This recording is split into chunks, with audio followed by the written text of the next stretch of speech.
10월 6일 목요일 하나님께서 주시는 말씀은 창세기 31장 36절부터 42절까지입니다. 봉독을 합니다. 야곱이 노하여 라반을 책망할세 야곱이 라반에게 대답하여 이르되 내 허물이 무엇이니까 무슨 죄가 있기에 외삼촌께서 내 뒤를 급히 추격하나이까 외삼촌께서 내 물건을 다 뒤져보셨으니 외삼촌의 집안 물건 중에서 무엇을 찾아내었나이까 여기 내 형제와 외삼촌의 형제 앞에 그것을 두고 우리 둘 사이에 판단하게 하소서. 내가 이 20년을 외삼촌과 함께 하였거니와 외삼촌의 암 양들이나 암 염소들이 낙태하지 아니하였고 또 외삼촌의 양떼의 수량을 내가 먹지 아니하였으며 물려 찢긴 것은 내가 외삼촌에게로 가져가지 아니하고 낮에 도둑을 맞았든지 밤에 도둑을 맞았든지 외삼촌이 그것을 내 손에서 찾았으므로 내가 스스로 그것을 보충하였으며 내가 이와 같이 낮에는 더위와 밤에는 추위를 무릅쓰고 눈 붙일 겨를도 없이 지냈나이다. 내가 외삼촌의 집에 있는 이 20년 동안 외삼촌의 두 딸을 위하여 14년, 외삼촌의 양떼를 위하여 6년을 외삼촌에게 봉사하였거니와 외삼촌께서 내 품삯을 10번이나 바꾸셨으며 우리 아버지의 하나님, 아브라함의 하나님, 곧 이삭이 경외하는 이가 나와 함께 계시지 아니하셨더라면 외삼촌께서 이제 나를 빈손으로 돌려보내셨으리이다. 마는 하나님이 내 고난과 내 손의 수고를 보시고 어젯밤에 외삼촌을 책망하셨나이다. 아멘. 지난 20년간 야곱은 외삼촌 라반의 집에서 열심히 일을 한 것 우리가 다 보아왔죠. 그런 중에 이제 하나님의 은혜로 야곱의 재산이 아주 많아졌습니다. 더욱이 이 외삼촌 라반이 이 조카 야곱을 대하는 눈빛이 달라졌어요. 전과 달라요. 그런 중에 야곱이 결심하게 됩니다. 떠나자. 급하게 야곱은 가족과 가축들을 이끌고 가나안 땅, 자신의 아버지 이삭이 있는 그 땅으로 가기로 결심하고 이제 떠나는 겁니다. 급히 떠나는 그때에 부인 라헬이 자신의 아버지 라반의 드라빔을 도둑질합니다. 드라빔은 우상입니다. 아주 작은 크기의 우상이죠. 그 가정의 수호신이라고 할 수 있고요. 또 점을 칠 때 사용하는 그러한 우상입니다. 그러니 이 라헬이 그 급하고 그 속히 움직여야 될 그 타이밍에도 빠뜨리지 않고 바로 이 드라빔을 아버지 드라빔을 훔쳤다는 것은 그만큼 그 드라빔을 의지했다는 것으로 볼 수가 있죠. 아무튼 그렇게 해서 이제 그 외삼촌 라반의 집을 떠나서 가나안 땅으로 향하고 있습니다. 야곱이 도망친 지 3일 만에 이 외삼촌 라반이 알게 되었어요. 야, 도망쳤구나. 알게 되었어요. 그러자 이 라반이 야곱을 잡겠다고 추격해 옵니다. 일주일간 달려서 이 7일째 되는 날 마침내 이 야곱 일행을 붙잡게 되죠. 추격해서 잡는 것은 물론이고 또 도둑 맞은 드라빔을 찾으려는 마음으로 가득해 있는 이 라반의 모습을 우리가 상상할 수 있습니다. 아주 씩씩거리면서 달려갔지요. 마침내 만났습니다. 7일간 그렇게 불같이 달려가서 만난 것입니다. 그리고 야단을 치죠.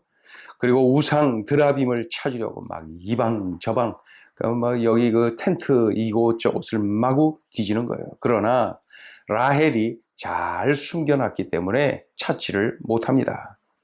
이런 상황에서 야곱이 외삼촌 라반을 향하여서 자신이 오랜 세월 가슴에 품고 있었던 그 서러움을, 그 분노를 마구 쏟아내는 것을 볼 수가 있습니다. 이렇게 말을 하죠. 내가 무슨 죄가 있어서 이렇게까지 추격해 옵니까? 또 내가 무엇을 훔쳤다고 이렇게까지 샅샅이 뒤지고 있는 것입니까? 어떻게 나를 이렇게 대할 수 있습니까? 이렇게 이제 그 외삼촌 라반을 향해서 하소연하는 것이죠. 예.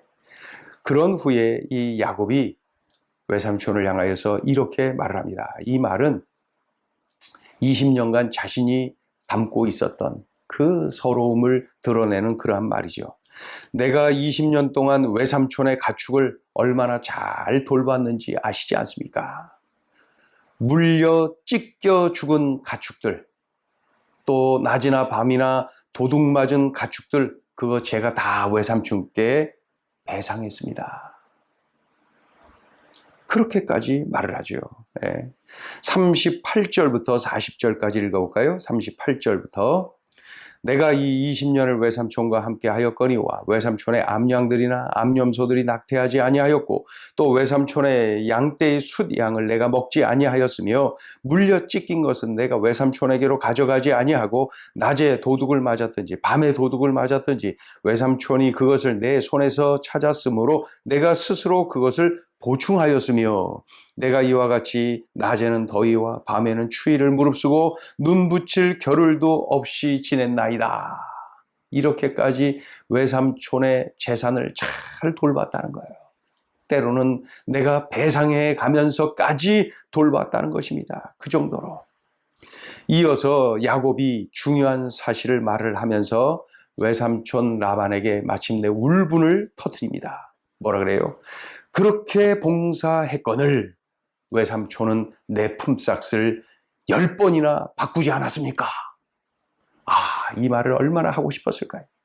41절 읽어보죠. 41절 내가 외삼촌의 집에 있는 이 20년 동안 외삼촌의 두 딸을 위하여 14년, 외삼촌의 양떼를 위하여 6년을 외삼촌에게 봉사하였거니와 외삼촌께서 내 품삯을 10번이나 바꾸셨으며 어떻게 해서든지 야곱에게 일만 시키고 빼앗으려고 덜 주려고 그렇게 노력을 한 것이죠. 이어서 이 야곱이 이제 마침내 결정적인 선포를 합니다. 오늘 본문의 하이라이트라고 할 수가 있죠. 뭐라 그래요? 하나님이 나와 함께 하시지 않았더라면은 외삼촌은 나를 빈털터리로 내보냈을 것입니다.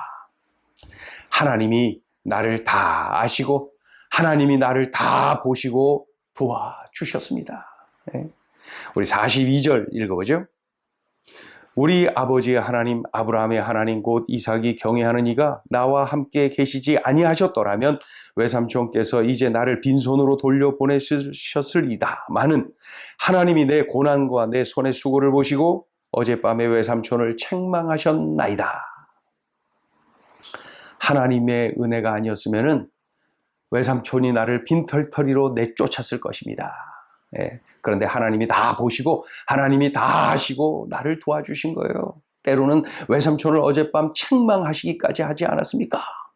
이렇게 선포를 하는 모습으로 오늘 본문이 끝납니다. 자, 오늘 주시는 메시지 첫째, 내 삶에 드라빔이 있다면 지금 제거해야 합니다. 라헬은 우상, 이 가정의 수호신이라고 믿었던 드라빔을 훔쳐가는 거예요. 지금 이 상황이 어떤 상황이니까 막 급하게 1분 1초라도 급하게 도망쳐야 되는 그러한 상황인데 그거 찾을 시간 그 아버지 드라빔을 훔쳐올 시간이 어디 있습니까? 그럼에도 불구하고 라헬은 그것을 훔쳐왔단 말이죠. 왜 그래요? 하나님을 그만큼 의지하지 못하기 때문에 그렇습니다. 하나님보다 이 드라빔을 더 의지하기 때문에 그 순간에 그런 행동을 했던 것이죠. 그러니까 드라빔이 뭡니까? 하나님을 더 의지하는 것, 그것이 있다면 드라빔입니다. 하나님보다 더 사랑하는 것이 있다면 그것이 드라빔입니다. 라헬에게는 그것이 있었던 거예요. 하나님보다 더 의지하는 것, 하나님보다 더 사랑하는 것, 하나님께 더 집중하는 것, 그것이 있었던 거예요. 라헬이 그것을 훔쳐 같이 달아나는 것이죠. 라헬이 훔쳐간 그 드라빔 말입니다. 결국 이스라엘 내에 우상 숭배의 잔재가 계속 남게 되지요. 이 드라빔 숭배는 이스라엘 민족이 그 후에 여러 차례 종교 개혁을 하지 않습니까? 종교 개혁을 계속 함에도 불구하고 바벨론 포로 시대 이후까지 이 드라빔 숭배가 계속되는 것을 볼 수가 있습니다. 그러니까 이 라헬의 이러한 모습이 후손들 대대로 이 얼마나 치명적인 악영향을 끼쳤는지를 알 수가 있는 것이죠. 하나님의 영광을 가리는 것은 물론이고 후손들에게도 이러한 우상 숭배의 길을 활짝 열어놓은 이 라헬의 이러한 행동, 우리들이 보고 나 자신을 바라보면서 행여 나에게 지금 하나님보다 더 의지하는 뭔가가 있는지, 그 급한 상황에서도 챙기는 것 좀 보십시오. 그만큼 하나님께 전적으로 맡긴 인생이 아닌 것이죠. 하나님보다 더 의지하는 것 있습니까? 하나님보다 더 사랑하는 것 있습니까? 하나님보다 더 집중하는 것 있습니까? 그게 바로 드라빔이에요. 남 얘기할 필요 없어요. 라헬 지적할 필요 없어요. 나에게 그러한 모습이 있다면은 미루지 마세요. 미루면은요, 바벨론 포로 시대 이후까지도 이 드라빔 숭배가 지속되는 그러한 일들이 내 인생에도 내 후손에게도 일어날 수가 있는 것입니다. 철저하게 버리세요. 지금 버리세요. 내 삶에 드라빔이 있다면 지금 제거해야 합니다.